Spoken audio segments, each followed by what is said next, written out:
Muito bem. Então, agora sim, uma boa noite para todas as pessoas presentes. É uma grande felicidade estar aqui com a Prof. Norma, abrindo o primeiro fórum desse ano de 2026, né? Fazendo aqui uma breve apresentação da Prof. Ela possui graduação em licenciatura, bacharelado e mestrado em matemática pura pela Universidade Estadual de Londrina e doutorado em educação matemática pela Universidade Estadual Paulista Júlio de Mesquita Filho, a Unesp. É membro do grupo de trabalho e estudo em resolução de problemas de GTERP, vinculado à Unesp também. É professora visitante do programa de pós-graduação em ensino de matemática. Tem experiência na área de educação, com ênfase em educação matemática, atuando principalmente nos seguintes temas: educação matemática, proposição e resolução de problemas, formação de professores, ensino, aprendizagem e avaliação da aprendizagem. Assim, temos o prazer de receber a professora doutora Norma Sueli Gomes Elevato para nos fazer refletir sobre propor e resolver problemas, caminhos para repensar a educação matemática. Prof, sem mais delongas, é contigo. Muito obrigado. Boa noite a todos. Eu que agradeço, né, pelo convite, pela oportunidade de estar aí falando com vocês um pouco do que eu tenho feito, né? O Rafael já falou várias coisas, então eu só queria confirmar que nesse momento eu estou atuando no programa de pós-graduação em ensino de matemática da UTFPR em Londrina, né? E nesse programa nós temos atividades de ensino, de pesquisa e de extensão. A pesquisa, ela se constitui, vocês vão ver isso muito na minha fala hoje, ela se constitui no âmbito do GPAEM, que é o Grupo de Pesquisa e Estudos Avançados em Educação Matemática, que eu digo que é o meu grupo, né? Porque é o grupo coordenado por mim. Eu vou falar bastante sobre os seus membros hoje, sobre os membros do GPAEM, porque é pelas mãos desses membros que a minha pesquisa caminha, tá certo? E também eu tenho trabalhado bastante com formação de professores, tanto a partir de projetos da UTFPR, nas cidades aqui em torno de Londrina, como também ainda pela Prefeitura de São Paulo, porque eu era de São Paulo até um ano e meio atrás, não é? E eu ainda tenho vínculos lá bastante fortes com diretorias de ensino. Então, ainda faço formação de professores para a cidade de São Paulo. Para a cidade de São Paulo, tá bom? Bom, uma entrevista que eu fiz a semana passada me suscitou assim algumas coisas e eu então venho por essa provocação trazer umas coisas para vocês, né? Por exemplo, da onde vem a resolução de problemas no meu trabalho? Essa foi uma pergunta que me foi feita, né? E aí eu quero contar para vocês que essa perspectiva, na verdade, de resolução de problemas como uma metodologia de ensino, que é o ensino através da resolução de problemas, ela tem raízes nesses trabalhos aí do NCTM, que é uma associação, um conselho norte-americano, né? E essa perspectiva foi trazida para o Brasil pela professora Lourdes Onuchique, que é a principal referência em resolução de problemas no Brasil há muitos anos, e eu tive o privilégio de ser aluna dela, de doutorado. Então, isso que hoje nós vamos chamar aqui de metodologia de ensino, aprendizagem e avaliação de matemática através da resolução de problemas, me veio pelas mãos da dona Lourdes. E eu me identifiquei muito com esse trabalho, nós caminhamos muito juntas, eu e a professora Lourdes, e eu vou dar um foco bastante particular nessa forma de trabalho para a sala de aula, porque em 50 minutos não dá para se falar tudo sobre resolução de problemas. Então, a gente tem que fazer seleção, não é, das coisas. Isso é muito difícil. eu vou dizer para vocês, é muito difícil, né, fazer essa seleção. A gente tem tanta coisa para dizer e esse ano não, o ano passado, 2025, fez 20 anos que eu defendi o meu doutorado. E a minha trajetória de pesquisa foi muito intensa a partir do doutorado. Então, a gente tem sempre muita coisa a dizer. Vamos fazer o que dá tempo em 50 minutos, tá? Então, como eu disse para vocês, a minha pesquisa avança pelas mãos dos meus orientandos, que constituem o meu grupo de pesquisa. Na verdade, nesse grupo de pesquisa também há vários ex-alunos que ainda produzem comigo, que ainda fazem pesquisa, ainda publicam comigo e me ajudam nas formações, tá bom? Esse grupo agora é vinculado ao TFPR e também tem a participação de uma outra professora daqui, que é da linha de resolução de problemas, que também foi aluna da professora Lourdes, a professora Andresa Justulin, e os alunos dela, tá bom? De mestrado. Então, vocês vão ver, eu tentei me ater ao fato de que eu estou falando para os alunos e professores, os docentes do programa de mestrado, dos programas de mestrado e doutorado de vocês. Então, eu quis trazer bastante essa perspectiva da pesquisa, tá bom? Como é que as coisas sobre resolução de problemas caminham pelo movimento que a pesquisa faz. E a pesquisa nossa, de orientadores, é levada pelos nossos mestrandos, pelos nossos doutorandos, né? E a pesquisa no nosso grupo, eu queria dizer que tem uma particular característica, que é a pesquisa sempre feita em sala de aula. Nós já temos no grupo trabalhos em todos os níveis de ensino, tanto de mestrado como de doutorado, tá bom? Percorre todos os níveis de ensino. Também nós temos pesquisa com formação de professores, formação inicial, formação continuada e formação em serviço. E esse grupo meu de ex-alunos e alunos também me ajuda nas formações que eu ainda faço.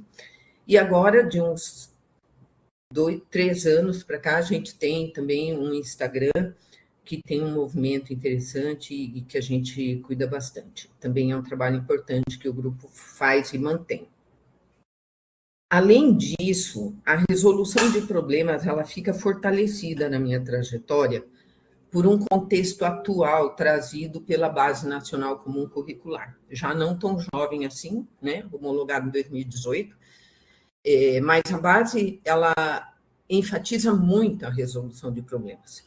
E logo na parte do ensino fundamental, ela registra que a resolução de problemas, entre outras formas de trabalho em sala de aula, é uma forma privilegiada de atividade matemática, objeto e estratégia para a aprendizagem.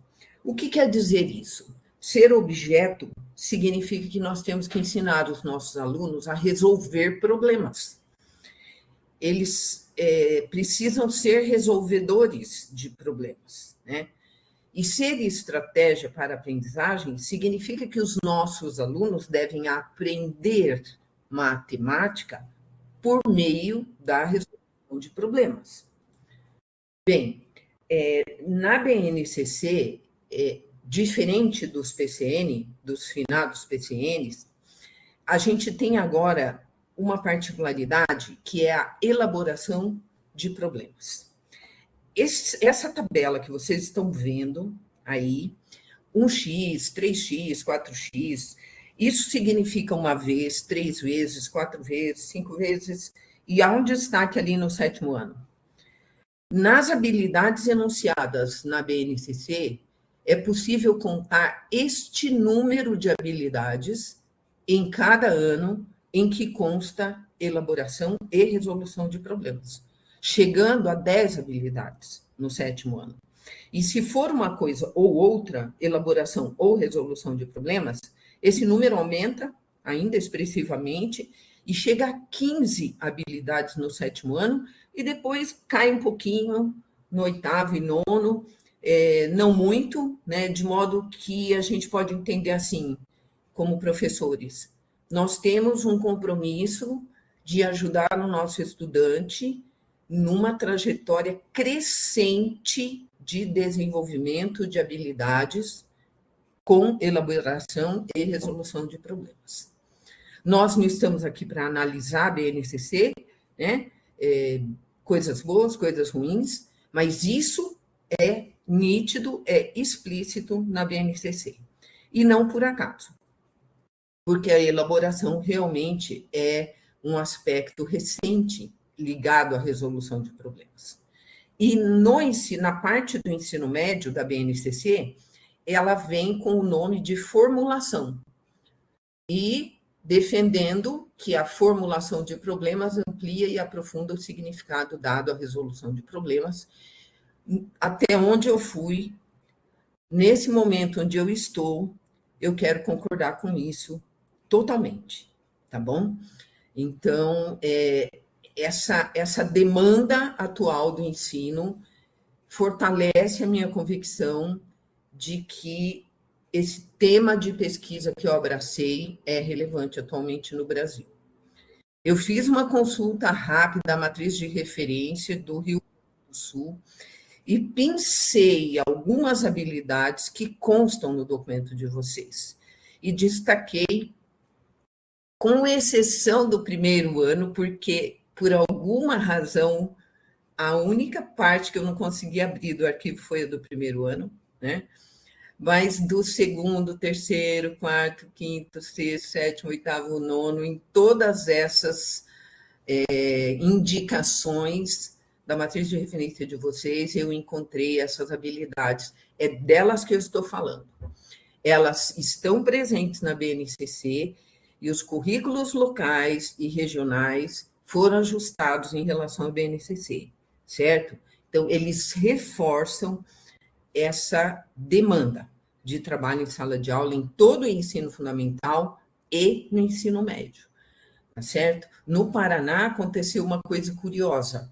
O currículo aqui, os elaboradores de currículo desmembraram as habilidades indicadas na BNCC em habilidades mais específicas ainda, mais diretas.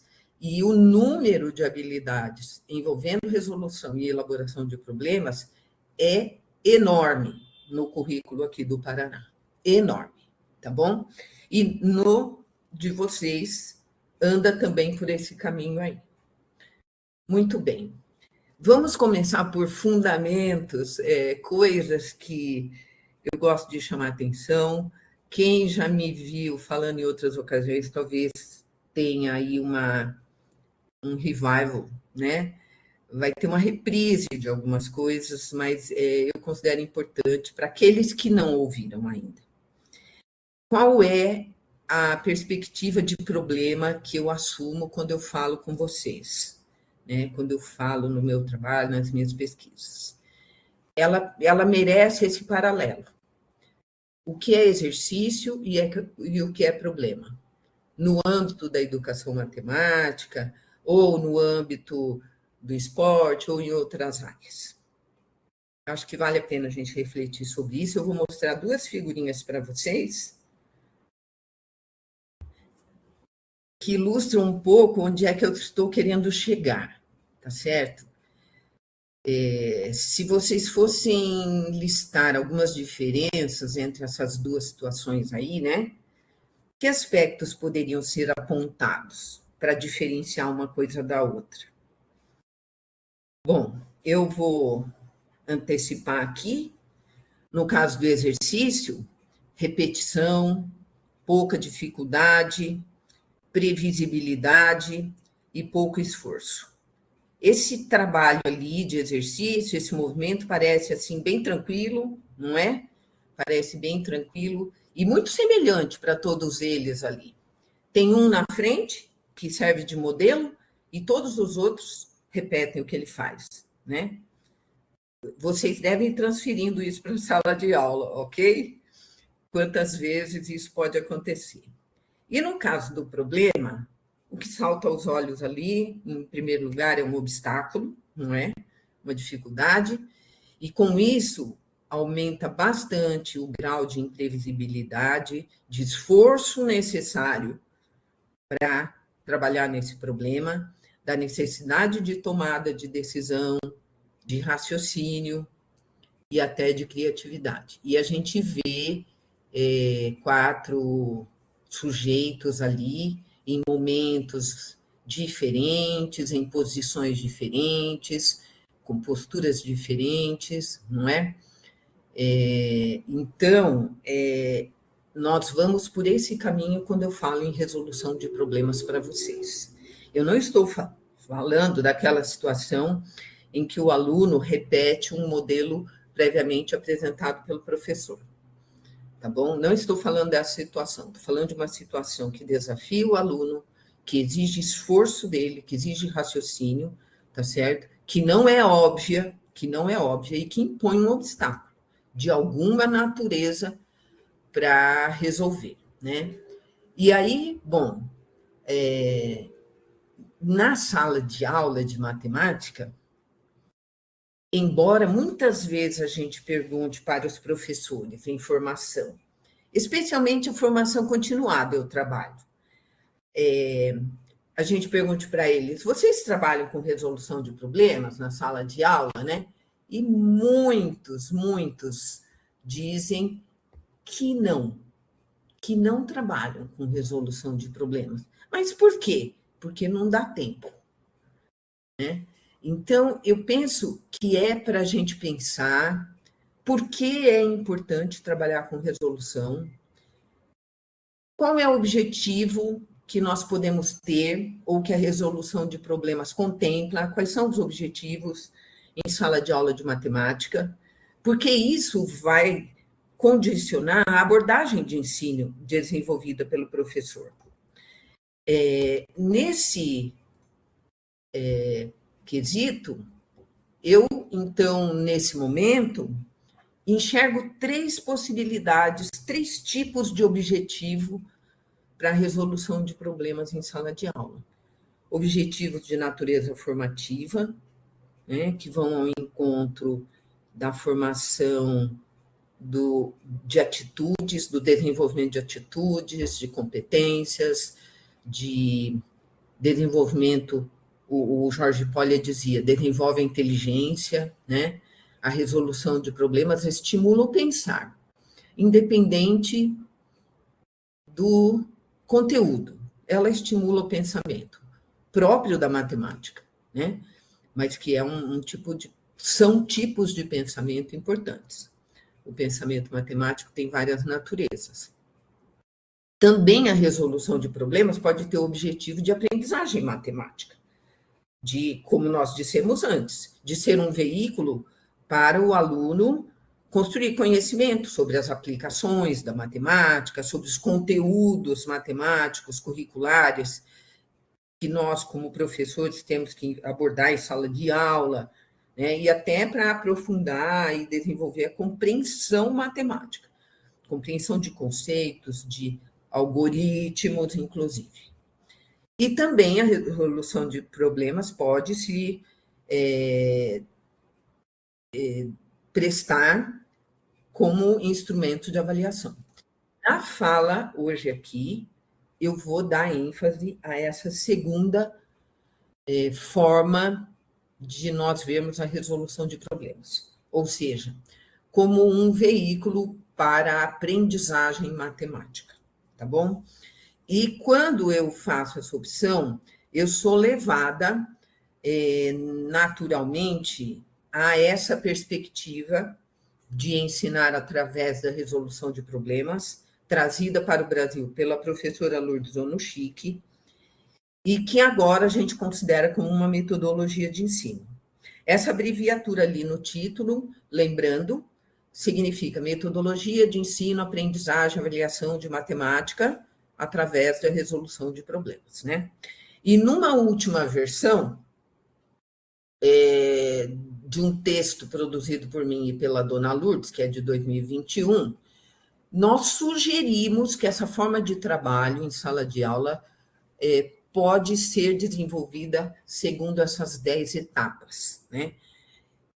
Começando por um problema proposto aos alunos, envolvendo trabalho individual do aluno, depois trabalho em pequenos grupos, no decurso da resolução, na evolução da resolução desses problemas, o professor observa, acompanha, ajuda a resolver problemas secundários, dá dicas, os alunos compartilham as resoluções até onde eles conseguiram resolver, e depois, em plenária, essas resoluções são discutidas.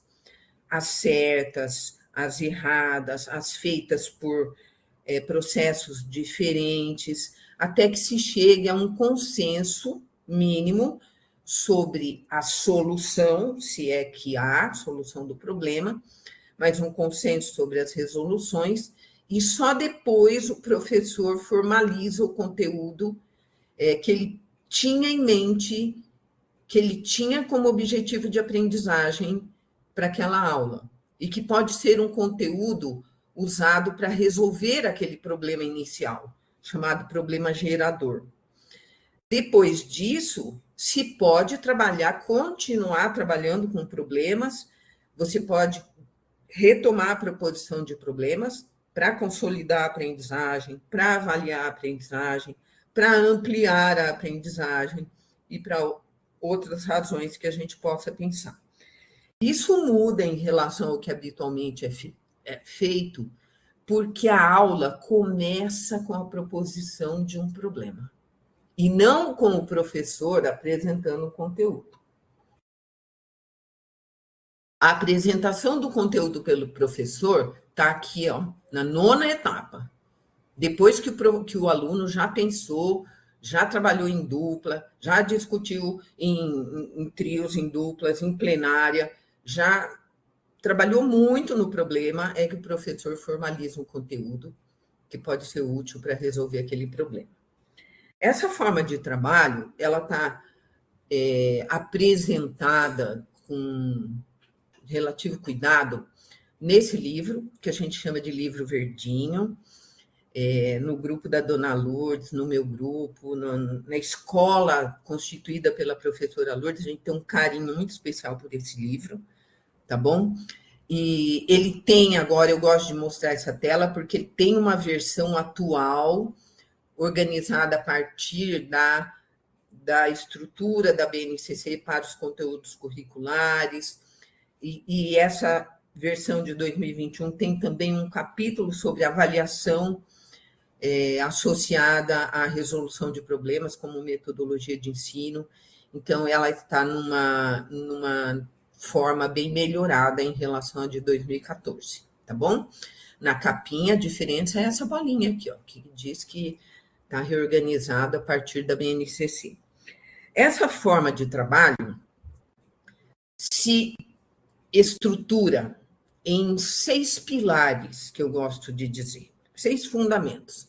Primeiro, que é um problema, que a gente já conversou um pouco, é tudo aquilo que não se sabe fazer, mas que se está interessado em resolver. Porque se eu sei fazer de imediato, não é problema para mim. E se eu não estou interessada, também não é problema para mim. Certo? Nós sabemos que isso acontece em sala de aula, a gente prepara a aula, prepara coisas, e tem 1, 2, 3 alunos que não se interessam, e a gente não consegue tocar aqueles alunos lá, né? Bom, também no problema gerador, ou seja, nós começamos o trabalho, o ponto de partida é um problema, por isso que ele se chama gerador.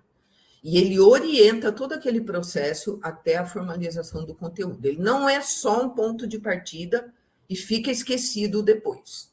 Não é isso. Ele é o contexto, é o ambiente em que as discussões e todo o trabalho naquele processo de introduzir um novo conteúdo se faz. É com base naquele problema inicial, tá? Essa tríade associada, que nós sabemos que nem sempre acontece, nem sempre, é possível olhar só para o ensino, desvinculado da aprendizagem, em particular a avaliação, é possível. Mas nessa forma de trabalho, acontecem as coisas de forma integrada. E essa avaliação de que a gente fala aqui não é aquela avaliação que vai dar uma nota para o aluno lá no final do mês, no final do bimestre. E que a gente tem que fazer, porque é institucional. Tá certo? Você está no contexto, você tem que respeitar. Você tem que aplicar uma prova? Aplica a prova. Mas não é dessa avaliação que nós estamos falando. Nós estamos falando dessa avaliação feita por um professor que olha para o aluno, que observa o aluno, que conhece cada um dos seus alunos, que acompanha o trabalho que ele está fazendo e que redireciona suas ações, né, em sala de aula a partir das necessidades percebidas continuamente no trabalho fundamentado em resolução de problemas em sala de aula. Bom, ela também é interessante porque envolve trabalho individual, trabalho em pequenos grupos e trabalho em plenária. E o aluno experimenta um crescimento na constituição desse conhecimento previsto pelo professor nesse percurso, nesse trabalho e nessa troca com os colegas e com a turma. Uma outra coisa é, como eu disse para vocês, lá nas 10 etapas, a formalização do conteúdo depois da resolução de problemas. Diferente do habitual, diferente do padrão de livro didático, em que a lista de problemas em geral está lá no final do capítulo, tá certo? Nós aqui começamos com a proposição de um desafio, de um problema para o aluno, tá? E também a natureza desse trabalho. Não é uma prática, não é treino de resolução de problemas. É uma forma de ensinar matemática, fundamentada na resolução de problemas. Tá bom? Então, a gente, de fato, considera como uma metodologia de ensino de matemática, embora se possa transpor para outras áreas. Eu já dei aula sobre isso em São Paulo, quando eu estava no programa lá, para aluno de ciências da natureza, tecnologias e matemática. E nós temos coisas muito interessantes. Então, reforçando e apontando uns outros elementos, o que muda em relação ao ensino tradicional, em que o aluno é um receptor? Lembrem da primeira imagem lá da figurinha, o que é um exercício, o professor faz uma coisa, vai na frente, os alunos repetem, né? O aluno no ensino tradicional, em geral, é um receptor passivo, é um repetidor passivo do que o professor faz. É bem interessante a gente se lembrar que quando a gente dá uma aula tradicional e depois propõe uma questão para o aluno e digam, agora vocês apliquem isso que eu acabei de explicar para resolver essa questão. O aluno que entendeu, aplica, resolve. O aluno que não entendeu, o que faz? Nada. Ele não faz nada, porque o professor quer que faça daquela maneira, mas ele não entendeu aquilo, ele não sabe fazer, então ele não faz nada.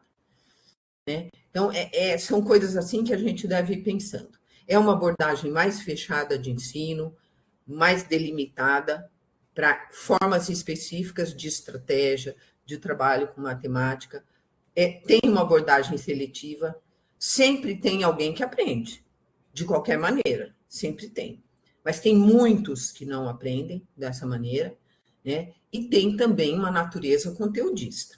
Bom, quando você trabalha através da resolução de problemas, o aluno, ele não é mais um repetidor, ele é autor da resolução. E ele é ativo no processo de aprendizagem. A abordagem de ensino é mais aberta, porque você permite que o aluno inicie o trabalho a partir das condições que ele tem, do que ele sabe, dos seus conhecimentos prévios. Então, é uma abordagem mais inclusiva, porque cada aluno lança a mão daquilo que tem para oferecer, da forma como consegue, da forma como é possível. E isso, naquele percurso de 10 etapas, envolve muitos aspectos que são ligados ao que o que se pretende na educação atual, que é mais do que ensinar matemática, mais do que transmitir conteúdo, mas promover uma formação integral do sujeito, né? Que ele desenvolve habilidades de trabalho em grupo, habilidade de reflexão, habilidade de busca, de resiliência, de esforço pela aprendizagem, ele assume responsabilidade sobre a sua aprendizagem, tá certo? E aí eu gosto muito dessa figurinha e trago para vocês, né?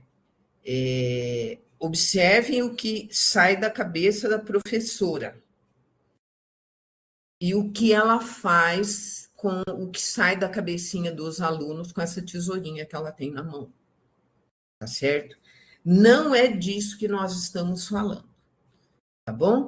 Não é disso, é de realmente respeitar os alunos nas suas especificidades, na sua forma e no que ele traz. Muito bem. E a proposição de problemas, onde é que chega nesse pacote, né?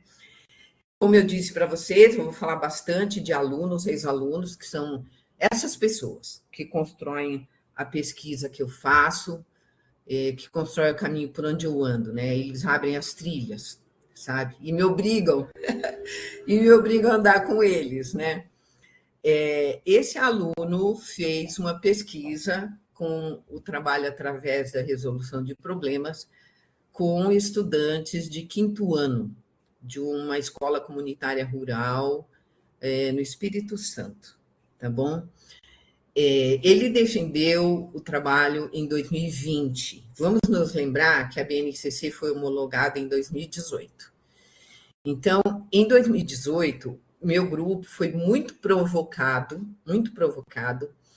pela chegada dessa coisa da elaboração nas habilidades da BNCC e pelo fato de que nós podíamos pensar melhor nisso na primeira e na 10ª etapas da metodologia, que a gente já trabalhava bastante, já fazia pesquisa, já tinha assumido como perspectiva na resolução de problemas.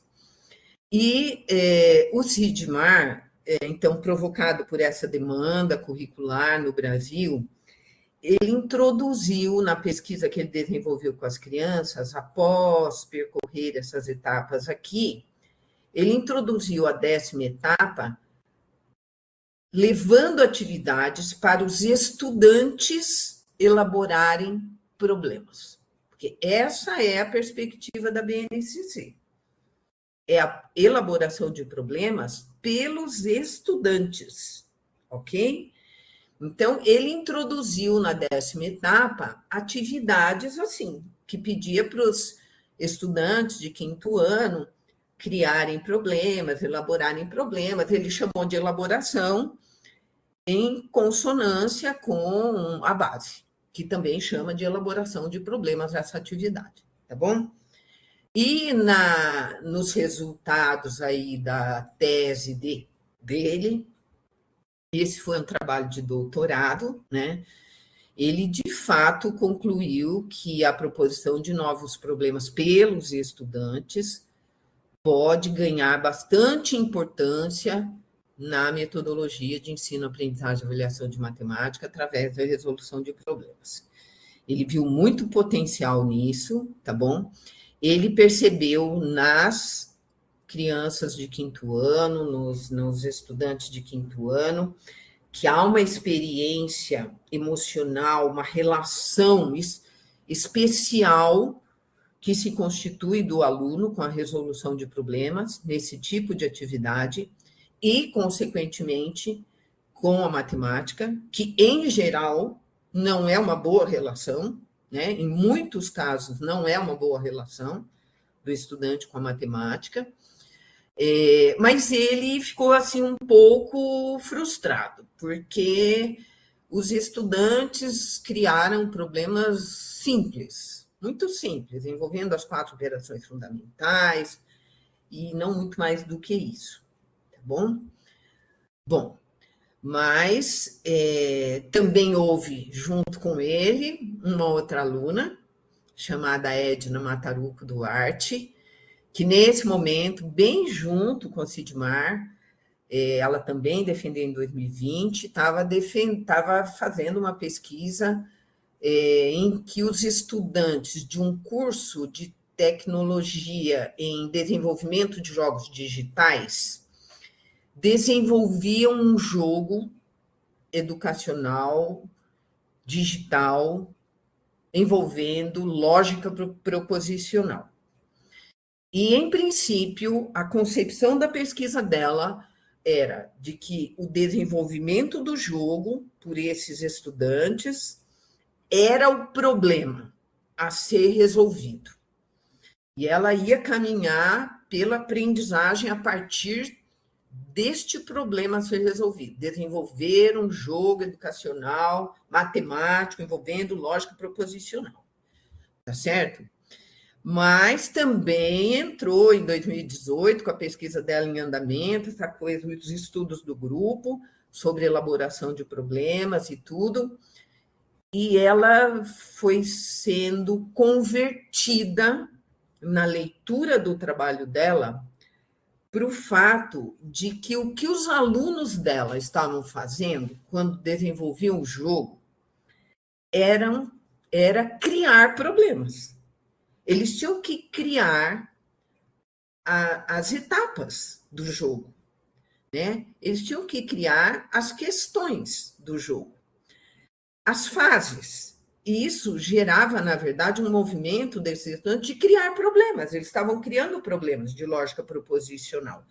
Cada trio de estudantes, eles trabalharam em pequenos grupos, escolheu um contexto, essas imagens aí são os contextos em que eles desenvolveram jogos, tá bom? Esse último aqui, que eu vou fazer referência a ele novamente aqui na frente, se refere a uma tipo de uma linha de montagem de robô. E os alunos iam impondo questões ao usuário do jogo, envolvendo lógica proposicional. E cada vez que o usuário acertava aquela questão, ele conseguia colocar o capacete no robô, o braço no robô, a mão no robô, a luva no robô, enfim, né? Esse jogo se chamou Hobby Light. E então, assim, na verdade, ela viu nesse movimento dos alunos muito mais a formulação de problemas, essencialmente, do que antes a resolução. Eles tinham que formular os problemas e resolver, claro. Eles tinham que testar aquilo para ver se funcionava, né? O usuário, como usuário, ver se funcionava. Então, seguia mais ou menos esse percurso indicado por Ramírez nesse trabalho dele. Os alunos tinham um objetivo, o jogo tinha um objetivo. Eles formulavam os problemas e resolviam. E se dava certo, tá bom, avançava e criava outros problemas. Se tinha alguma coisa que não funcionou bem, eles voltavam, melhoravam o problema no que diz respeito à formulação. Resolvia de novo até dar certo. E, bom, dá certo, vamos para a próxima etapa, vamos para a próxima fase, enfim. Eles andaram por um movimento seguido de criação de problemas, né? E a Edna usou na pesquisa dela o termo formulação, não elaboração, porque a nossa Base Nacional Comum Curricular, no ensino médio, usa bastante a expressão formulação. E ela encontrou também em alguns textos de referência que ela adotou essa expressão, tá bom? Entre as coisas que ela percebeu é que a formulação de problemas evidencia muito as dificuldades e o limitado entendimento do conteúdo matemático pelo criador do problema, né? Nesse caso específico de tecnologia, eles tinham muita dificuldade de sair daquele padrão de sala de aula, de lista, de exercício, assim, criar de fato os problemas e as questões para os usuários do jogo. Isso envolvia programação, isso envolvia o contexto que eles escolheram para o jogo, então não era uma transposição simples. Então, eles tinham também dificuldade de pensar em formas de representar os conectivos lógicos da lógica proposicional na formulação de problemas no contexto do jogo. tá certo? Em utilizar o vocabulário matemático nesse contexto, associado à linguagem de programação, enfim, foi uma coisa muito sofisticada que se constituiu na pesquisa dela com os alunos, mas ela viu uma evolução assim muito, muito significativa. A construção dos dados teve a duração de um semestre letivo, um pouco mais, em torno de 4 meses, mais um pouco de 3 meses, quase 4 meses, em que eles trabalharam no desenvolvimento desse jogo. Muito bem. Bom, então, quando esses 2 estudantes do grupo voltaram o olhar para a elaboração e para a formulação de problemas, muitas coisas nós aprendemos, a gente estava bem no início ainda dessa caminhada, mas muita dúvida sobrou com relação a isso. E aí a gente deve sempre se lembrar, e eu gosto muito dessa frase do Salomão, né, de que a importância da pesquisa científica se mede pelas mudanças que acarreta em nosso corpo de conhecimento ou pelos novos problemas que suscita. Nós tínhamos muitas dúvidas com relação à implementação da elaboração, da formulação de problemas em sala de aula. A começar pelas palavras, formulação, elaboração e proposição, que é o que vinha na literatura, principalmente na literatura internacional, problem posing. Qual é a diferença entre essas coisas, né? Como isso pode ser implementado em sala de aula? Como você pode melhorar, aumentar a complexidade dos problemas criados pelos estudantes? Que outros referenciais teóricos, além dos que Sidmar e Edna encontraram, nós poderíamos usar como sustentação para a nossa caminhada? Como isso poderia ser usado para aprender conteúdo matemático? Como isso poderia realmente ganhar força e potência na metodologia através da resolução de problemas. E aí, no ano seguinte, eu recebi uma estagiária de pós-doutorado, e a Janaína Possamay, e ela falou para mim, prof, ela gosta muito de resolução de problemas, já acompanhava bastante meu trabalho, fazia um tempo, ela já era orientadora de pesquisa, de mestrado. Ela falou, eu tenho umas ideias assim para nós desenvolvermos uma pesquisa, né, juntas aí do pós-doutorado. Mas se a senhora também tiver alguma sugestão, a senhora pode dar. Aí eu falei para ela, olha, eu não tenho exatamente sugestão, eu tenho uma montanha de dúvidas, muitas dúvidas, sobre proposição de problemas. Se você quiser me ajudar nessas dúvidas, eu vou gostar muito, né? E ela topou, né? E começamos a pesquisa juntas, analisando as práticas que se mostravam com criação de problemas nas pesquisas brasileiras, fazendo um mapeamento e tentando constituir um conjunto mais amplo de ideias e de fundamentos sobre proposição de problemas, tá bom? Começou por isso, e aí eu vou trazer para vocês, então, algumas coisas. Começando por essa questão da elaboração, formulação, proposição, que nos trabalhos no Brasil não tem muita explicitação quanto à diferença, e não há consenso com relação a isso, tá bom? Nem na literatura internacional.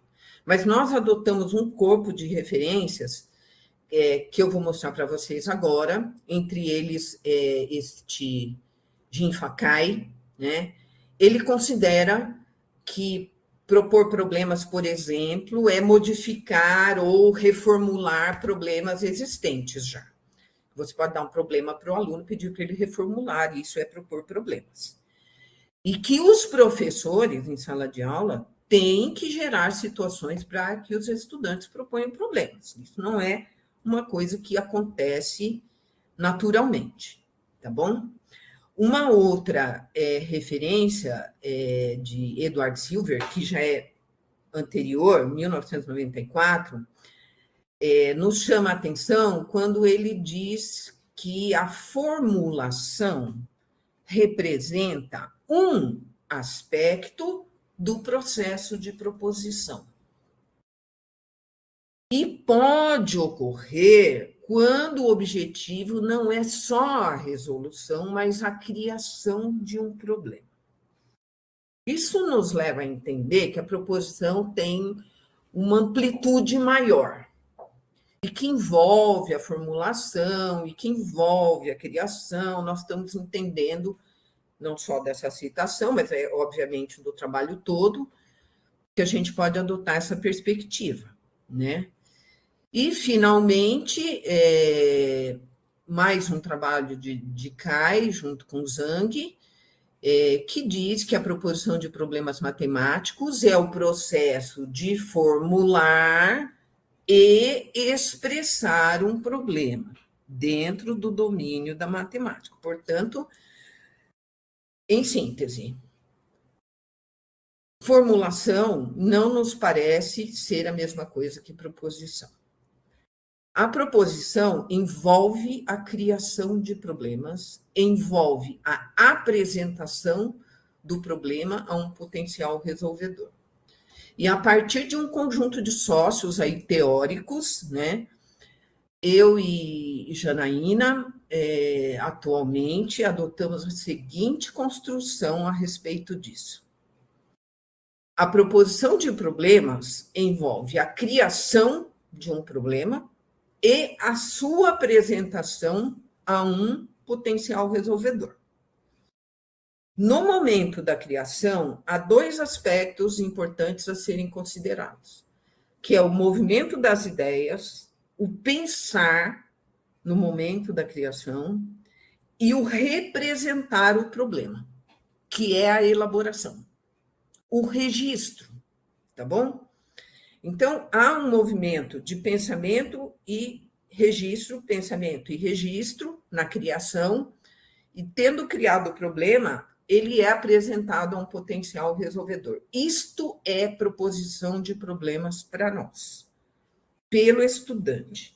A partir do momento que esse problema criado é levado a um resolvedor, você entra no processo de resolução do problema. E há um movimento interessante quando se resolve o problema criado pelo aluno, quando ele mesmo resolve, quando o colega resolve. Aí a dinâmica da sala de aula pode ser de várias formas, pode acontecer de várias maneiras. Mas a resolução, ela afeta o problema criado, no sentido de que possibilita o aprimoramento do problema criado. Porque os nossos estudantes não têm vivência com proposição de problemas. Então, nem sempre as suas elaborações, o seu registro do problema é o melhor possível. O resolvedor, principalmente quando é o colega, ele critica o problema que foi criado e o problema é aprimorado.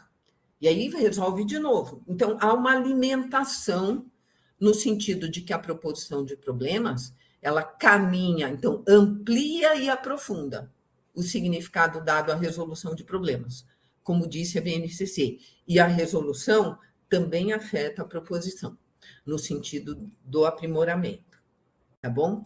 Então, eu quero resumir para vocês o seguinte. Eu estou usando aqui proposição de problemas em aderência à literatura internacional que a gente assume como referência teórica, tá bom? Que inclui a criação inclui a formulação e a elaboração, e inclui a apresentação. Isso é proposição de problemas. Qual é, então, a diferença entre resolução e proposição? Na resolução, eu estou buscando a solução de um problema, que pode existir ou não. Nós sabemos que tem problema, que não tem solução. Mas a busca pela solução é o processo de resolução, tá? E a proposição é a ação de criar um problema e de discutir esse problema com o resolvedor, apresentá-lo para o resolvedor, tá bom?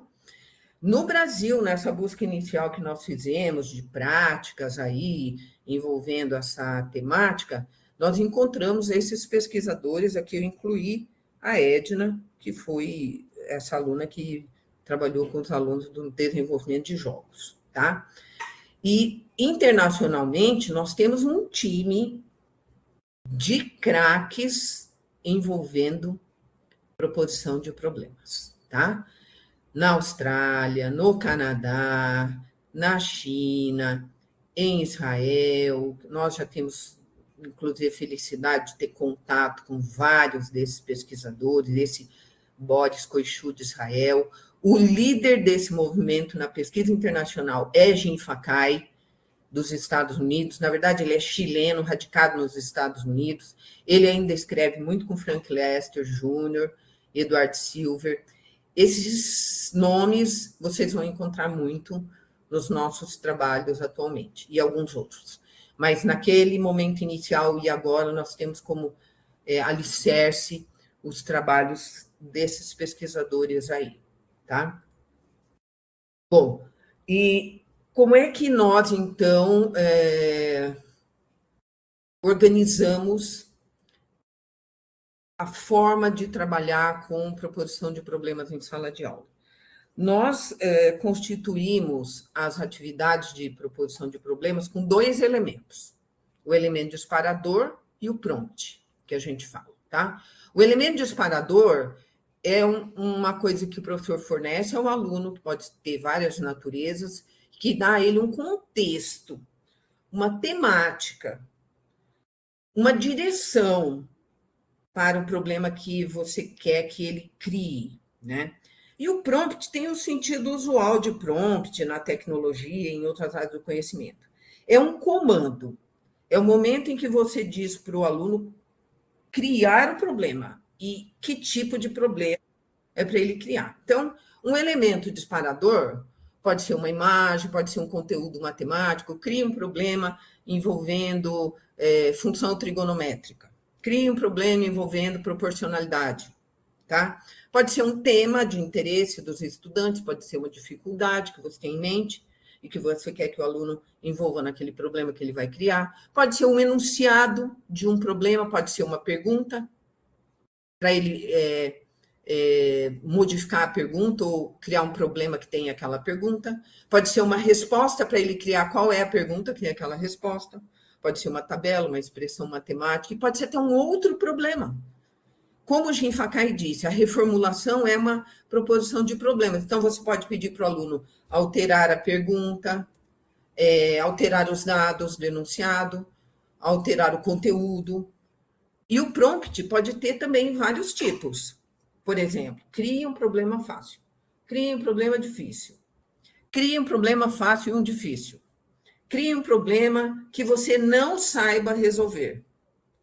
Crie um problema para o seu colega resolver. E aí vem uma coisa muito interessante que acontece. A indicação no prompt do nível de dificuldade ou de quem vai resolver o problema condiciona a complexidade dos problemas. Porque quando você diz para o aluno, crie e resolva um problema, ele cai em complexidade, porque o aluno tem que saber resolver, o criador tem que saber resolver. Agora, quando é o colega que vai resolver, eles não têm dó. Então, eles criam problemas difíceis, tá certo? E também é interessante quando a gente pede, cria um problema fácil ou difícil a partir de tal imagem. É interessante como o aluno explicita o que é fácil e o que é difícil para ele, sabe? Aqui tem um exemplo de uma atividade. O elemento disparador é uma imagem e o prompt é crie problemas a partir da observação e discussão da imagem. É preciso que a gente observe algumas características. Essa atividade não necessariamente vai levar o criador a resolver o problema. Vejam o prompt. Crie problemas a partir da observação e discussão da imagem. Somente. Então, o criador não precisa resolver. E é uma atividade que tem um caráter bastante aberto. Tá certo? Não dá muito para prever o que é que vai sair daí, né? Então, a gente também não tem muito controle com relação à complexidade dos problemas que vão ser criados. Essa atividade aqui, ela já foi implementada nos anos iniciais, né? Também o elemento disparador é uma imagem e o prompt é, a partir da imagem, essa imagem, crie um problema cujo resultado seja 12 frutas. Cujo resultado seja R$14. um problema para o qual a pergunta seja: qual é o troco da Dona Maria? Um problema cuja pergunta seja: quanto Pedro gastou a mais que Dona Maria? Então, veja a diferença. Este problema tem que ser resolvido pelo criador, porque senão ele não consegue criar o problema com essas características aí que a gente quer. Não é? Então, é um tipo de atividade que tem um caráter mais fechado e no qual o professor tem um relativo controle sobre a complexidade, né, do problema criado pelo aluno. E nesse caso aqui, a família é um problema, o elemento disparador é esse problema, tá bom? Quando a família do Jasper foi ao museu, pagou R$ 140 pelo ingresso de dois adultos e três crianças. Qual era o preço de cada ticket? 1. Calcule o que é pedido no problema e explique como você fez o cálculo. Este problema, essa atividade é muito interessante. A gente aplica ela todas as formações que a gente dá, dá muita discussão. 2. Se não obteve o que foi pedido, explique por que você não obteve. Nesse caso, elabore um número razoável de informações necessárias para resolvê-lo e calcule o que foi solicitado. Este é um tipo de atividade que envolve reformulação do problema. Também tem um caráter mais aberto, porque nesse item 3 aí, pode sair várias coisas, né? E tem que ser resolvido.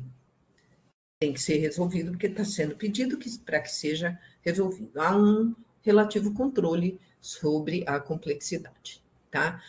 Olha, nós temos muitos exemplos interessantes. Agora eu vou trazer para vocês só. Eu vou de olho no relógio. Dar um exemplo de algumas pesquisas. A Letéia está aqui presente. Se eu falar bobagem, amanhã ela puxa minha orelha na hora da reunião do grupo. Eu trouxe um exemplo de uma pesquisa em andamento que está sendo desenvolvida pela Letéia, minha aluna de mestrado, com crianças de segundo ano do ensino fundamental, envolvendo resolução e proposição de problemas, tá? E o objetivo, o conteúdo matemático é a ideia de divisão. Esse é o conteúdo. E o objetivo é, com as atividades, analisar como que a resolução e a proposição de problemas pode propiciar essa construção da ideia de divisão. Crianças do segundo ano, tá bom? Bom, eu trouxe para vocês aqui alguns recortes de 2 encontros da construção de dados da Letéia. Esse é um momento em que ela passou um vídeo para as crianças, que envolve divisão em partes iguais. Essas são as imagens de uma atividade com dobradura que ela fez com as crianças. Observem na mesinha das crianças, aqui vejam se vocês enxergam, que as bolinhas estão só numa parte da folha, tá? Então, assim, as bolinhas são desenhadas numa parte da folha, aí a criança dobra a folha para enxergar que aquela tinta reflete, né? Passa para o outro lado da folha, copia no outro lado da folha, como vocês estão vendo nas imagens aqui, do lado direito da tela, tá bom? E a criança enxerga que a quantidade ficou dobrada, né? Que agora eu tenho o dobro. E que em cada lado eu tenho a metade. Divisão em partes iguais. Então, ela fez todo um trabalho inicial e depois eu vou mostrar agora para vocês uma sequência de 3 atividades que foram desenvolvidas a partir dessa preparação inicial, envolvendo proposição de problemas, resolução e proposição de problemas, tá bom? Então, nesse elemento disparador, ela apresenta uma imagem do aniversário infantil, e propõe um problema. É hora do bolo na festa de aniversário da Paula. Ela quer dividir as 9 crianças da festa em 3 grupos com a mesma quantidade de crianças em cada grupo. Quantas crianças vão ficar em cada grupo? Então, primeiro, esse elemento disparador é constituído por uma imagem e um problema, tá certo? E depois disso, o prompt. Crie um novo problema, modificando o que for preciso no problema anterior para que Paulo consiga dividir as crianças na metade. Eu vou mostrar rapidamente para vocês algumas resoluções. Aqui as 9 crianças sendo divididas em 3 partes iguais. A representação, que tipo de representação essas crianças conseguiram fazer, né? Nessa da direita, observem, porque a ideia de divisão significa que nós não podíamos ensinar o algoritmo da divisão. Não podia ensinar o algoritmo, era a compreensão da divisão, tá certo? Então, olha essa criança que interessante na transição aqui, né? Da construção da ideia até chegar no algoritmo, ela colocou a operação na vertical, como ela estava acostumada, com adição e subtração, e colocou o sinal de divisão. A professora Aletheia já tinha indicado que esse aqui era o sinal de divisão, já tinha indicado na horizontal como é que era a representação.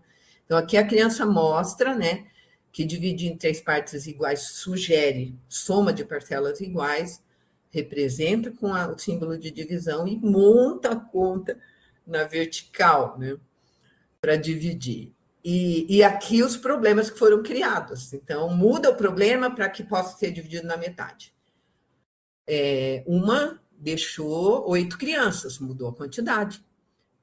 E disse, Paula quer dividir essas crianças em 2 grupos com a mesma quantidade, quantas crianças vão ficar, tá certo? E escreveu embaixo, a metade de 8 é 4, tá certo? E nessa outra, 10 crianças, a aluna escreveu, porque é número par.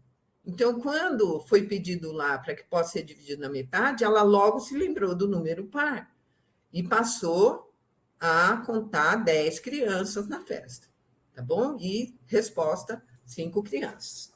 Segunda parte da atividade, de novo, um elemento disparador é um problema. Eu vou ler ali o 3, no final da festa, metade das crianças que ainda estavam presentes eram meninos e metade eram meninas. Paula distribuiu lembrancinhas azuis para os meninos e cor-de-rosa para as meninas. Ela fez a divisão, 12 dividido por 2. A criança tinha que completar ali. Aí nós queríamos que a criança, que os alunos da Aletheia, elaborasse uma pergunta para essa resposta. Mas a gente não podia dizer para uma criança de 2º ano, crie uma pergunta para a qual a resposta é o resultado da operação anterior. Isso é muita sofisticação para eles, né? Então, que formato ganhou o nosso prompt? O que ela queria saber com essa divisão? Que, na verdade, é a mesma coisa de crie uma pergunta, né? Quase igual, crie uma pergunta para que a resposta seja a da operação anterior.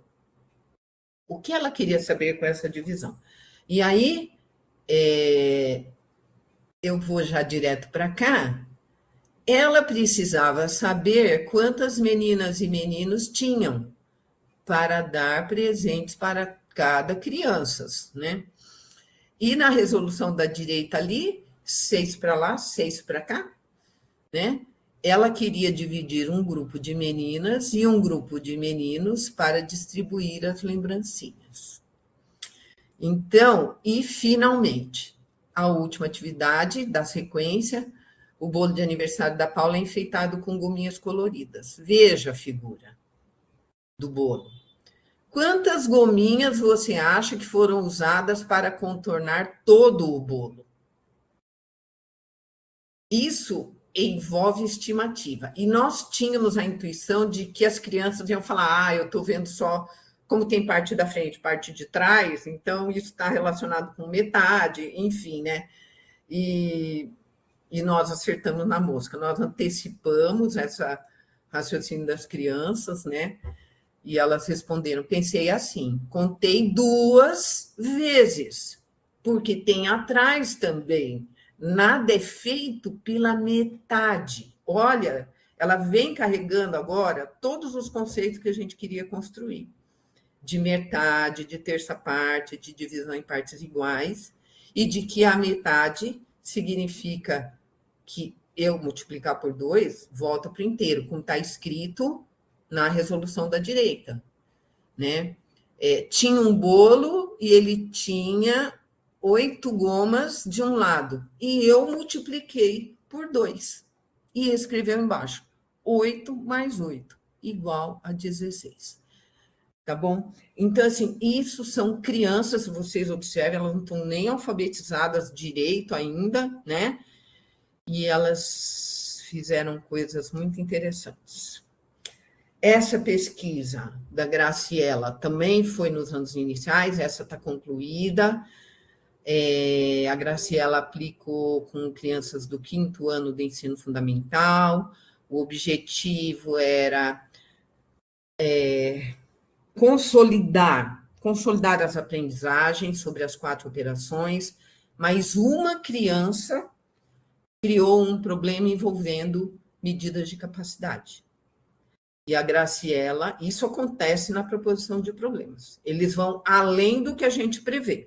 Muitas vezes acontece.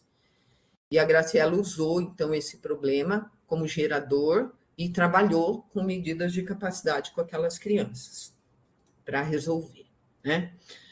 E um terceiro exemplo, que também é de uma pesquisa em andamento, essa moça trabalha com ensino médio, está finalizando o relatório para a defesa daqui a uns dias. Ela trabalhou com ensino médio, ela passou um vídeo sobre a história dos relógios, passou um vídeo sobre o relógio de sol, os estudantes construíram um relógio de sol, e depois ela pediu para eles saíram um dia da sala de aula com os relógios de sol deles para coletar dados de ângulo e de tamanho da sombra no pátio da escola. Aí ela ela apresentou o seguinte prompt: crie um problema fácil e um problema difícil a partir dos dados que vocês coletaram. Ela não deu indicação de conteúdo matemático, de nenhum detalhe a mais, mas um dos problemas que foram criados pelos estudantes possibilitou que ela avançasse no conteúdo que ela queria, que era razões trigonométricas. Aí ela reelaborou esse problema criado pelos estudantes, desenvolveu as 10 etapas da metodologia, ensinou o conteúdo de razões trigonométricas, de tal modo que todas essas etapas aqui, anteriores, elas serviram de elemento disparador para a proposição depois de novos problemas que esses estudantes fizeram a partir desses prompts, agora mais específicos, porque ela tinha o conteúdo de razões trigonométricas em mente. Crie um problema fornecendo 2 medidas do triângulo e usando uma das razões trigonométricas. Crie um problema fornecendo uma medida do triângulo e a medida de um ângulo, além do ângulo reto. Então, vejam a diferença. No princípio, um prompt bem aberto, tá certo? Tem vários detalhes nesse percurso. Os estudantes resolveram todos esses problemas criados, e esse que se constitui um problema gerador foi reformulado, e depois, de novo, na 10ª etapa da metodologia, os estudantes criando problemas. Agora, especificamente sobre um conteúdo. São experiências de sala de aula que validam muito o que a gente tem para dizer, a confiança que a gente tem nesse tipo de trabalho. Essa tela aqui, eu vou deixar essa apresentação, ela já está com o Rafael. Ela quer dizer para vocês de uma trajetória de produção com resolução e proposição de problemas que tem sido desenvolvido desde o início só com Dona Lourdes, agora com o GPAEM caminhando junto. Eu estou em várias dessas também, publicações, né? Em 2025, uma edição especial envolvendo proposição, fortemente a proposição de problemas, saiu pela Vidia, que é a revista da Universidade Franciscana de Santa Maria, com 37 artigos envolvendo essas temáticas, tá bom? Aqui a imagem não está muito legal, mas eu quero mostrar para vocês de publicações importantes que a gente tem internacional envolvendo proposição de problemas, tá bom? No caso dessa de 2013, constituindo uma estrutura, né, teórica de pesquisa, observa o nome de Jim Fakai aqui, nas três, embaixo também, né? Esse Peter é canadense, na de 2020, com ênfase no afeto, na de 2021, com ênfase na pesquisa empírica. Esses 2 volumes da Springer, este segundo de 2026, com muita coisa sobre proposição de problemas, muita coisa. Então, nós temos um arsenal assim poderosíssimo de referências teóricas sobre essa temática, tá bom? E essas experiências de pesquisa aí dos alunos têm trazido para a gente uma crença muito forte de como isso é bom no que se refere à aprendizagem matemática, aprendizagem de conteúdos, a formação integral dos estudantes, tá bom? Eu deixo aí uma última mensagem também de um ex-aluno meu, que fez pesquisa não com proposição de problemas, mas ele deixa uma mensagem muito bonita no trabalho dele, né? É possível realizar no âmbito e no contexto da escola mudanças de concepção e prática metodológica dos professores de matemática, com formação em serviço, que foi o que ele fez na pesquisa dele, fundamentada no trabalho através da resolução de problemas de natureza reflexiva, dialogando com a prática de sala de aula em condições reais na escola. E se muda as condições reais da escola.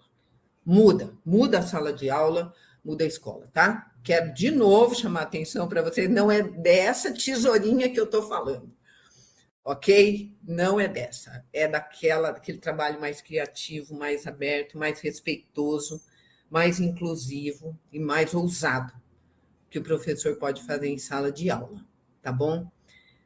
Essa é a foto de quem faz essa trajetória, tá bom? A dona Lourdes, aqui do lado esquerdo, que mora no meu coração, e meus alunos, ex-alunos, e esta é Janaína, e essas três, essa é a Letéia, essa é a Grace, e essa é a Beatriz, das pesquisas que eu trouxe como exemplos aí para vocês. A primeira no 2º ano, a outra no 5º ano, a outra no ensino médio. Tá bom? São essas pessoas que estão construindo isso. É isso. Obrigada a vocês pela paciência. Ao Rafael, a Giovana, que me deram contato desde o início, ajudaram, mediaram aí esse momento possível. Tá bom? É isso. Saindo, Rafael. Muito obrigado, prof, pela contribuição, por esse fórum, trazer tantos resultados aqui para a gente sobre a pesquisa. Geralmente a gente tem o costume agora de abrir para as perguntas do público, mas como eu estou com o microfone aberto aqui, eu queria começar essa nossa discussão, porque eu trabalho muito com resolução de problemas e também estou começando agora a trabalhar com formulação de problemas na minha prática de sala de aula, mas uma coisa que surge para mim, e lendo os trabalhos, né? Estou aqui até com o meu livrinho, com o meu verdinho aqui. Ah, tá com o verdinho aí? Muito bem. Já manchado de ponto, café. Já marcou ponto. Mas assim, prof, indo direto ao ponto. Considerando que muitas vezes a gente não tem um problema gerador adequado para começar uma discussão de um determinado consulto, de um determinado conteúdo, de um determinado conceito, e que, por vezes, os livros didáticos eles falham em prover esse material para a gente, de um problema adequado para começar esse problema gerador. Quais seriam possíveis caminhos a seguir como professor de matemática para formular esses problemas? Sabe? Algumas indicações de pesquisa, livros na área, coisas desse tipo. que tu pode nos compartilhar? Rafael, eu estou participando agora da organização de um livro sobre resolução de problemas para os anos iniciais, sabe? E o capítulo inicial desse livro, com fundamentos, assim, sobre essa forma de trabalho em sala de aula, coube a mim e ao Márcio Pironel e a professora Lourdes. E a gente pensou muito assim, nós não queremos escrever a mesma coisa que está no livro verdinho. Tem que acrescentar, tem que ser um texto para agregar, né, elementos. E aí eu fui resgatando, sabe, as coisas que os professores falam a respeito da metodologia, as dificuldades como essa que você acabou de apontar, que é muito frequente os alunos perguntar: professor, onde eu acho o problema gerador, de onde sai, onde eu encontro, né? Entre outras questões, sabe? E essa é uma delas, é muito frequente. E aí eu vou dizer para você assim: este Felipe, que está na última tela da minha apresentação aí, que fez pesquisa com formação continuada, ele dá aula para o ensino médio, ele dá aula para a escola técnica também. E um dia ele estava dando aula e ele queria introduzir o conceito, funções trigonométricas. Ele ia começar o trabalho com funções trigonométricas.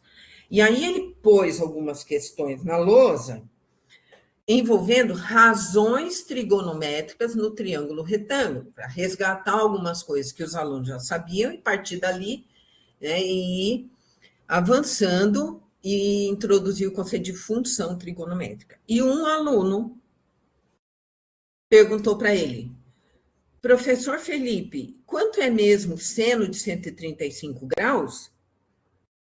E o Felipe, que era me orientando e que já conhecia essa forma de trabalho em sala de aula, escreveu lá na lousa: quanto é mesmo seno de 135 graus? E assumiu isto como problema gerador. E falou: vocês vão pensar um tempo individualmente sobre isso. Quem quiser consultar o caderno pode consultar, quem quiser consultar alguma coisa pode consultar. Daqui a pouco nós vamos nos reunir. E foi andando pelas etapas. E foi andando pelas etapas. Até chegar na 9ª etapa, onde, a partir de função trigonométrica, ele possibilitou o cálculo do seno de 135 graus. Por que eu estou te dizendo esse exemplo? Porque um problema gerador não é um problema especial, diferente, mirabolante, estratosférico, raro. Não é isso. Um problema gerador é qualquer problema eu posso enviar até para você sugestão de autores que falam sobre isso diretamente, mas assim, qualquer problema que permita que o estudante, a partir do que ele sabe, comece a resolver, que ele ataque aquele problema de alguma maneira. Pode ser um problema, Rafael, que estava lá no final do capítulo e que você acha interessante falar: esse problema aqui, ó, eles conseguem começar a resolver. A partir do que eles sabem. Depois vão ter que fazer estimativa, vão ter que fazer alguma coisa, porque não sabe algum conteúdo que eu quero ensinar. Mas eles têm condições de começar. Você traz para o início e constitui ele como problema gerador. É um problema comum, é um problema típico, não tem nada de especial. As características de um problema gerador têm que partir de onde os alunos estão. Então, você deve conhecer os alunos e eles têm que ter condições de atacar o problema, iniciar o trabalho, depois avançar nos pequenos grupos, depois avançar em plenário. Tem que ser um problema desafiador. Não é aquele que ele resolve em 5 minutos, porque, como nós dissemos, isso não é problema. Não é problema, tá certo? Mas também, se acontecer isso, de a turma resolver em 5 minutos, por algum caminho que você não previu, quando chegar lá na frente, você vai dizer: agora eu vou ensinar uma outra forma para vocês apresentarem a resolução desse problema, que também é muito eficiente, pode ser talvez mais eficiente que essa que vocês usaram. Tá certo?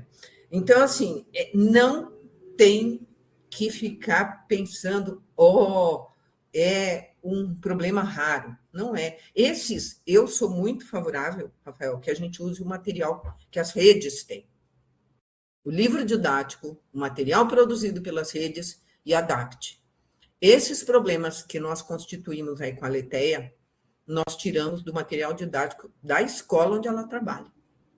E a gente foi foi adaptando para ir levando as crianças, né, na compreensão de metade, de terça parte, de dobro, de triplo, tá? Mas eram problemas do livro didático delas, que nós adaptamos, tá bom? Então, não se preocupe com isso. Essa é a condição. Tem que partir de onde o aluno está. Ok? Certo, prof. Muito Às vezes obrigado. a gente erra na mão. Se a turma trava, você tem que dar um empurrãozinho. Você é o professor, tá bom? Você é o professor. Você dá o empurrãozinho que precisa dar para eles começarem a trabalhar, para eles avançarem, para colocar os alunos em movimento. Certo, Ok? prof. Muito obrigado. Muito obrigado mesmo, bastante esclarecedor. Agora, para não ficar só eu falando, vou abrir para os colegas, caso alguém tenha algum comentário que queira fazer, alguma pergunta específica para a prof. Norma.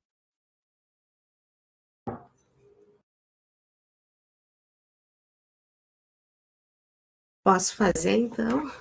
Pode. Pode. Ô, Norma, primeiro quero te agradecer muito, a tua fala, assim, ela prende a gente de uma forma, assim, que a gente nem sente, né?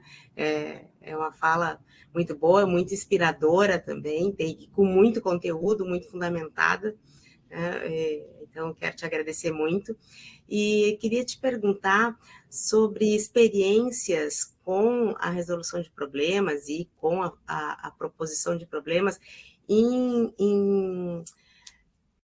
ao invés de classes de escola, em formação de professor, em curso de licenciatura, em disciplinas de matemática dessas, que são as disciplinas de conteúdo matemático comuns das licenciaturas. Ou seja, quando a gente é professor da disciplina de análise, de cálculo, ou de equações diferenciais, sei lá, qualquer, ou álgebra. Sim. Obrigada, em primeiro lugar, né, pelas suas palavras. Eu tenho, agora eu vou tentando resgatar.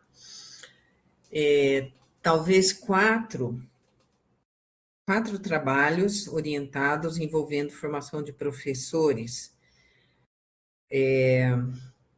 O Manuel foi na formação inicial, da Jossara foi na formação inicial, a Jossara analisou os planos de aula elaborados por licenciandos.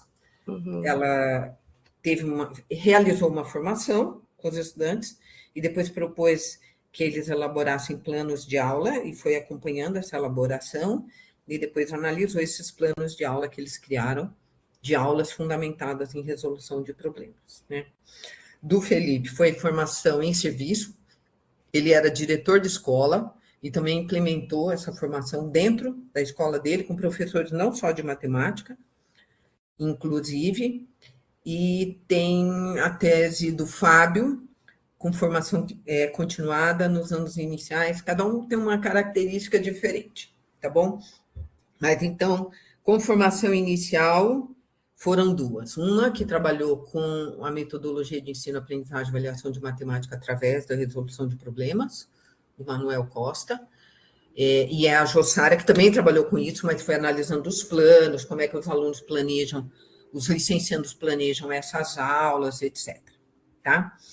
E é isso. E na verdade, nesses momentos, era a resolução que estava em foco. Ainda como trabalho de mestrado e de doutorado, eu não tive aluno que fizesse a proposição de problemas com os licenciandos, tá? Mas o que nós temos feito muito com os professores é na formação continuada.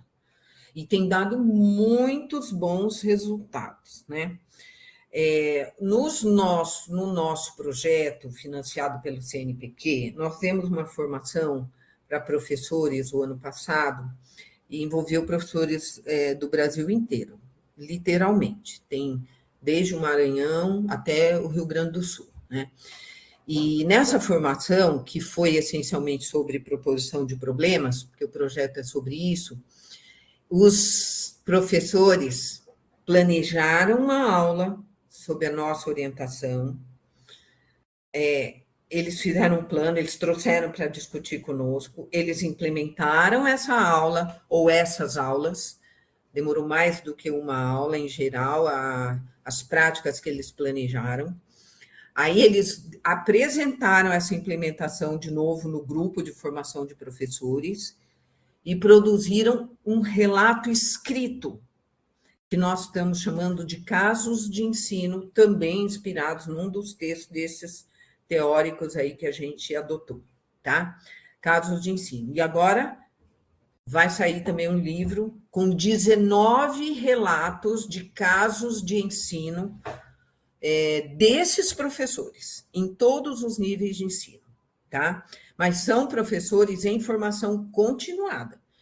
Eles produziram esse relato escrito, depois nós ajudamos eles na constituição dos capítulos, dos casos de ensino, e os casos de ensino estão prontos. Enfim, o livro está para sair assim, né? Que vai ser muito bom. Na licenciatura, as iniciativas são muito pontuais, sabe? Esses dias alguém me perguntou isso. Onde é que tem isso? Tem pelas mãos de quem pesquisa com resolução de problemas e trabalha nas licenciaturas. Então, meus alunos que trabalham na licenciatura levam isso nas disciplinas de didática da matemática, de prática de ensino, nessas disciplinas. Tá? E também a escola da Dona Lourdes, então, nós, os ex-alunos dela, quem atua na licenciatura, leva isso para as licenciaturas. Mas é sempre muito lento, né? É muito lento, Marilane, muito lento, sabe? Essa tela que eu mostrei para vocês ali, com toda a produção nossa, até a última aí, especial, que foi da Vídea, em 2025, me foi motivada porque eu estava conversando com formadores de professores, há alguns poucos dias atrás, e esses formadores estavam formando professores com a referência de 1999 e a de 2011, sobre proposição de resolução de problemas. Só. Nada além disso, tá? Então, e aí, quando eu fui me reunir com eles, eu fiz aquela telinha lá e falei: olha a caminhada até onde já foi, sabe?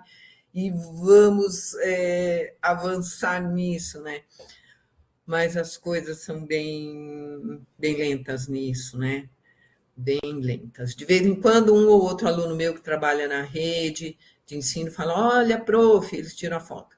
Olha a referência da senhora no material, no manual do professor, do livro didático. Mas é sempre uma referência bem antiga, porque o processo de constituição do livro didático, do PNLD, é lento, né?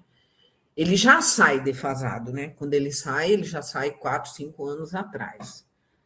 Então, esse processo é bem lento, infelizmente. Mas nós estamos conseguindo bastante coisa com formação continuada, tá? E eu acho isso muito relevante, porque o professor tem, de fato, o chão da fábrica, Marilene, que é a sala de aula, sabe? Para vivenciar aquelas coisas que a gente está falando. Então, isso tem sido muito significativo. Muito mesmo. Foi o que aconteceu com a Letéia aí. Ela está bem animadinha. Obrigada. Primeiro eles fazem porque a gente obriga, sabe, Marilene? Mas depois eles gostam. Pronto, é assim que funciona. Orientando. Ai, ai. Boa noite, professora Norma. Muito Pois bom não. ouvir. Muito bom essa aula aqui com você.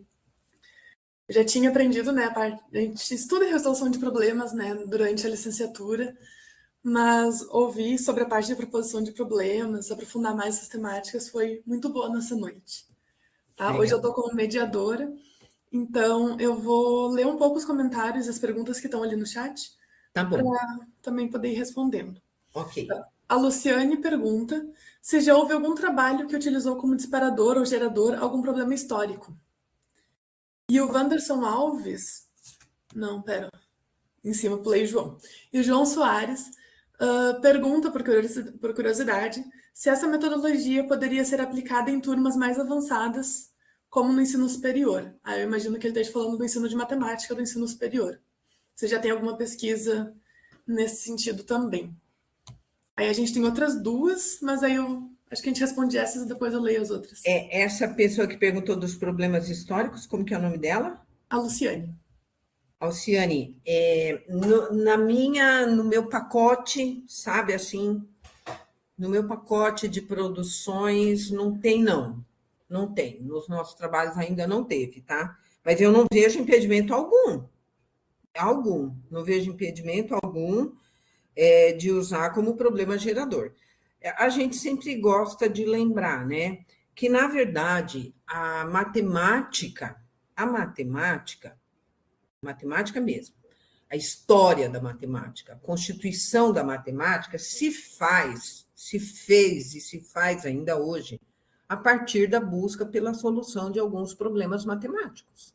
É por isso que o conhecimento matemático avança, tá certo? A história da matemática tem muitos exemplos em que aquela constituição, aquele conteúdo, aquele objeto matemático, ele passou a ser conhecido a partir da busca pela solução de um problema específico. Isso é a história da matemática em grandes linhas, não é? Então, assim, eu entendo que na sala de aula agora também se pode fazer isso. Eu acho, inclusive, muito interessante, tá certo? Então, tem muito professor, tem muito pesquisador que gosta, né, da história da matemática, e é, de fato, muito, muito interessante. Então, os problemas da história e da matemática, históricos, como você chamou, podem sim ser problemas geradores.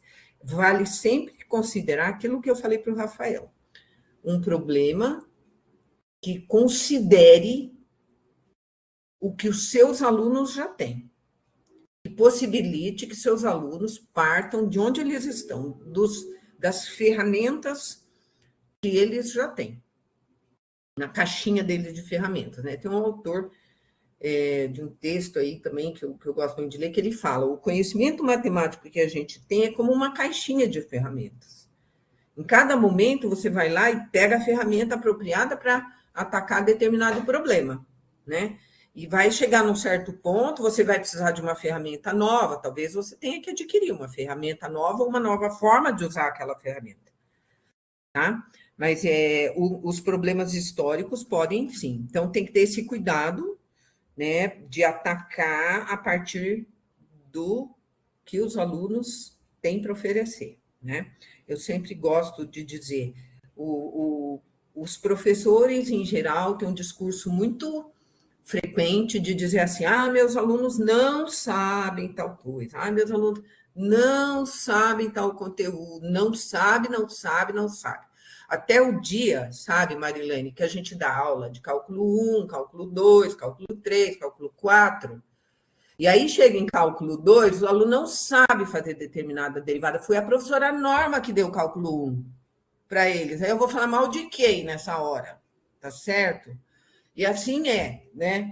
Então a gente precisa parar com isso, porque o conhecimento se faz a partir do que a gente já sabe. Nós precisamos saber o que é que os nossos alunos sabem, para partir daí, tá certo? E no ensino superior, que o João perguntou, tem sim vários trabalhos na educação superior. Eu me lembro, vamos lá, resgatando. Eu tenho uma aluna que trabalhou com derivadas, tive uma aluna que trabalhou desse jeito com equações diferenciais. Eu tenho uma aluna agora que está trabalhando com administração financeira, no curso de administração de empresas. A Edna, aquela coisa do desenvolvimento dos jogos, era curso superior em tecnologia de desenvolvimento de jogos digitais, que ela trabalhou com os estudantes. E tem sim, tem bastante, tá bom? Tem também nas orientações desenvolvidas pela Janaína, ela já teve, acho que uma orientação, mais de uma na educação superior também, com alunos de engenharia, de ciência da computação, já também tem sim. Em vários exemplos. Muito obrigada, professora. Nós temos mais 2 perguntas. Primeiro, um comentário do Wanderson Alves, que falou que seria muito interessante utilizar um dos problemas em aberto na matemática, em sala de aula.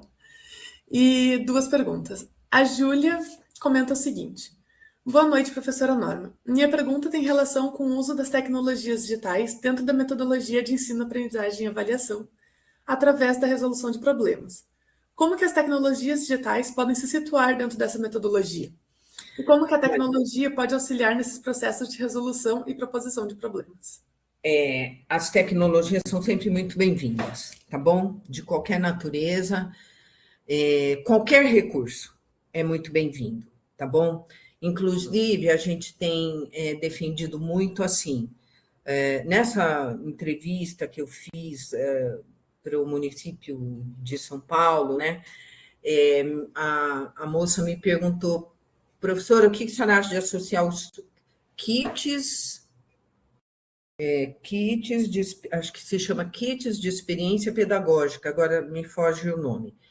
A rede tem materiais, muitos materiais, disponíveis para os alunos.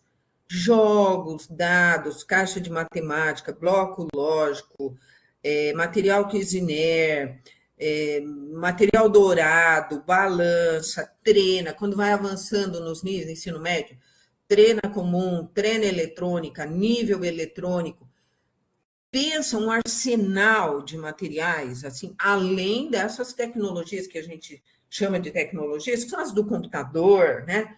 Por exemplo, GeoGebra e coisas assim. Então, assim, tem um arsenal de recursos muito, muito interessante e que deve ser utilizado. Deve ser. Inclusive, ele é um instrumento que pode, nós consideramos, que pode favorecer a inclusão, sabe?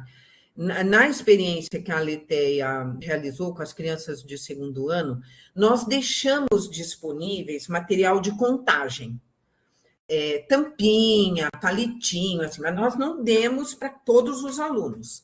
Estava disponível lá na sala de aula, e a Aletheia falou, olha, quem precisar e quiser pode utilizar.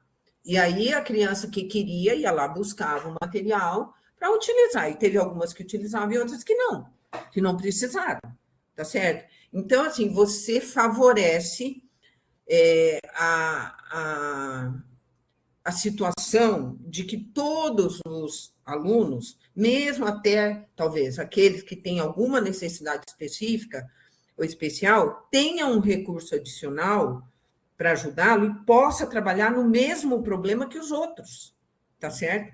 Mas, independente disso, as tecnologias são muito interessantes, tá bom? A inteligência artificial, né? Então, assim, a gente já tem um artigo ali em que a gente foi pedindo para o ChatGPT resolver e pedia para o aluno analisar a resolução, e aí, dependendo do que ele analisava, ele pedia para o ChatGPT esclarecer por que fez tal coisa, e sabe, foi caminhando junto. Então, assim, tem muita, muita coisa. Uma pesquisa recente de doutorado, concluída por um aluno meu, sobre cônicas, seções cônicas, que são as parábolas, a elipse, a hipérbole e a circunferência, né? Ele trabalhou com demonstração e dedução da equação das cônicas a partir de problemas com GeoGebra. Tá? Então, assim, é muita vantagem em muitos aspectos, mas tem que saber propor a atividade de forma que aquilo realmente fique na mão do aluno, né? Resolver o problema. E não na mão da tecnologia, ok? Tem que ficar na mão do aluno. A responsabilidade é dele. Ele tem que pilotar mais isso, que é a tecnologia, ok? Então, atividades que provoquem o aluno na utilização crítica, né? Crítica e interessante da tecnologia para aproveitar o feedback que ela dá, precisão nas representações, rapidez nos cálculos, tudo isso é interessante em algum momento, né? Para a resolução de problemas, depende do problema, tá? Eu acho que tem que ter. Eu gosto das tecnologias, acho que tem que usar. Perfeito, professora. As outras duas perguntas, eu acho que já foram pinceladas na sua fala, mas eu vou ler. O Fábio Luiz pergunta em que medida o jogo de tabuleiro pode ser compreendido como uma prática de resolução de problemas em educação matemática. E se podemos refletir sobre como o jogo se constitui como uma forma de resolução de problemas. Sim, inclusive o jogo, tá bom? Inclusive o jogo. Nesse kit de experiências pedagógicas lá da cidade de São Paulo, tem a Mancala, né? Tem esse jogo. O xadrez tem sido bastante também usado nesse sentido. Tem um pesquisador aí do Sul, talvez alguns de vocês conheçam, que se chama Rogério Grillo. Ele trabalha com, ele cria situações matemáticas a partir do xadrez. Não é só jogar o xadrez, ele cria situações matemáticas, tá bom? A partir dos movimentos padrão das peças de xadrez, e ele, nossa, tem umas atividades muito, muito interessantes que ele faz com tabuleiro de xadrez também, tá bom? Então, sim, o jogo pode sim se constituir num problema ou num recurso associado à resolução de problemas. Pode. Perfeito. E nossa última pergunta é da Andressa Rodrigues, que quer saber se existem trabalhos ou pesquisas sobre resolução de problemas com alunos de inclusão e como adaptar a metodologia ou os prompts. Eu penso isso que eu falei para vocês. Nós estamos muito, muito convictas, porque as nossas pesquisas estão mostrando isso, que essa forma de trabalho é inclusiva, tá bom? O Jim Fakai usa uma expressão que a gente gosta de plagiar, que é o seguinte, é atividade do tipo piso baixo e teto alto. O que significa isso? Que você resgata os alunos no nível que eles estão, sabe?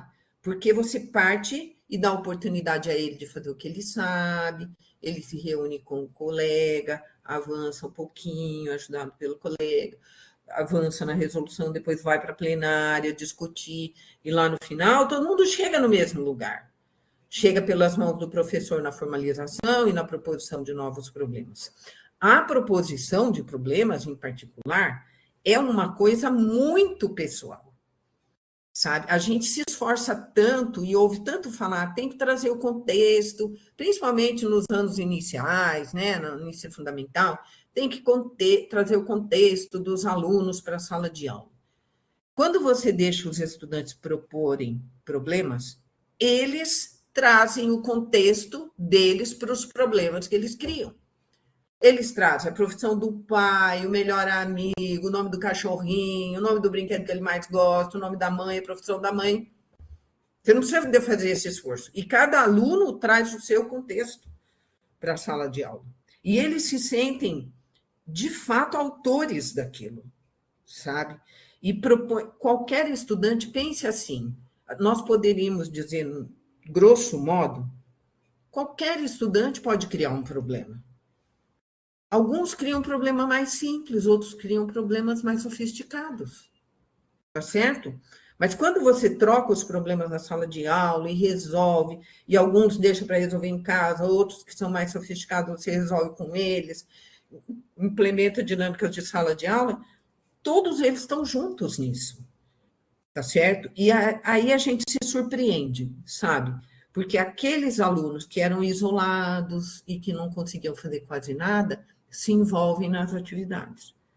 E contraditoriamente, quase contraditoriamente, aqueles que mais se sobressaíam, muitas vezes se apagam nesse tipo de atividade. Porque, na verdade, a gente se engana, eles eram muito reprodutores, muito repetidores, sabe? Quando você solta a mão, ele fica um pouco perdido, tá? Então, é muito inclusivo esse tipo de trabalho, tá? E, de novo, quero reforçar: disponibilizar recursos, sejam eles quais forem. Deixa o aluno consultar o livro, deixa consultar a internet, deixa consultar o passarinho, a avó, o pai, o que for, tá bom? Disponibilizar recursos inclui estudantes nesse tipo de atividade. Mas não é aquele problema que você fala assim, resolva utilizando a fatoração de polinômios, o seguinte problema. Aí fechou, aí já era, né? Já era. Não é isso, tá bom? Não é isso, já era. Ok? Respeitar, respeito pelo aluno.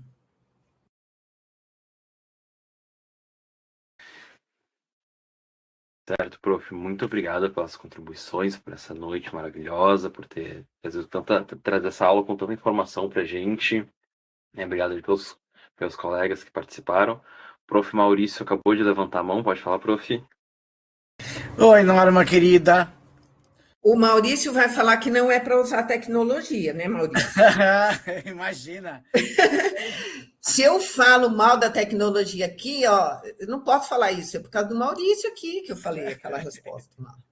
Imagina, até ia dizer para a Júlia, pegue a tese da professora Norma, que trabalhou com resolução de problemas e tecnologia, desde lá de trás. Mas ela está velhinha já. A gente não revela idosa. a idade, né? Mas eu vou dizer para vocês que eu sou amigo dessa mulher e admiro ela há mais de 20 anos. Menos, olha aí, ó. Menos. Essa parceirona tem muito. Tá durando, né, Maurício? E só aprendo contigo. Minha querida, eu não vou fazer minha pergunta porque já é avançado da hora. Você é tão boa que a gente já está aí, ó, com muita coisa. Só depois eu vou te pedir que tu me mande a tese da Edna, porque tu sabe que o meu mestrado foi desenvolvimento de jogos eletrônicos, né? Sim, eu lembro. RPG. E aí eu até fui na Cruzeiro do Sul aqui, amiga, daí eu vou te avisar, né? Eu entrei na biblioteca, botei o título, botei o nome dela e eu não consegui baixar o PDF, não apareceu. Não sei o que tem lá na instituição, tá? Aí mas eu tenho, eu mando, eu tenho. Me manda porque me interessa muito. Continuo, né, com vários alunos aí. E meu beijo no seu coração e você que eu tô morrendo de saudade, te amo de paixão, você sabe disso. Tá no meu coração há muitos e muitos anos e vai continuar por muitos e muitos outros. Muito obrigado por essa excelente fala aqui para os nossos alunos do programa, né? Aqui estou coordenador no momento, mas não é só como coordenador, mas como professor, como colega, que te admiro pra caramba. Um beijo. Obrigada. Eu mando a tese da Edna para você. Obrigada pela sua presença aí, né, Maurício? Na verdade, Maurício foi contemporâneo meu lá na Unesp, né? E a gente se tornou lá mestrandos, doutorandos juntos. Então, e essas coisas ficam muito fortes, né? Muito marcadas. Eu também gosto muito de você e saudades, né, daquele tempo. Obrigada, viu, pela sua presença. Eu mando a tese da Edna, eu mando. E, assim, a minha apresentação, eu quis, sabe, Maurício, Rafael, Marilene, eu quis que ela tivesse muitas indicações de referências. Eu estou supondo que eu tenho alunos aqui de mestrado, né, de doutorado, tá bom? Que podem eventualmente precisar de alguma coisa e podem se interessar por pesquisa em resolução e proposição de problemas, e eu quis que a apresentação tivesse isso. Então, é isso. Eu espero que seja útil ainda, além da fala que eu fiz aqui, tá bom? E, de novo, agradecer, viu, pela atenção de vocês aí, acompanhamento, tudo. Obrigado, grande beijo. Beijo.